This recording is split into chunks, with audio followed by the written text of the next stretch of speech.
Hello everyone, welcome back to my channel. তো দেখো, এখানে রথটা সাজানো কমপ্লিট হয়ে গেছে, দাদাভাই সাজিয়ে দিয়েছে।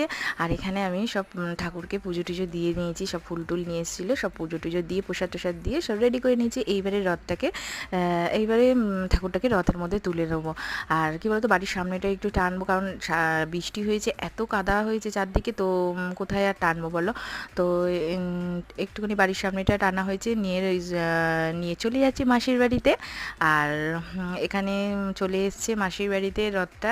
তো এইখানে আমার দিদির ছেলে আর আমার মেয়ে একটু এখানটায় টানছে, যেহেতু বললাম বৃষ্টি হয়েছে, তো চারদিকটা না কাদা কাদা হয়ে রয়েছে, বেচারা ওরা বা কোথায় রথ টানে বলো।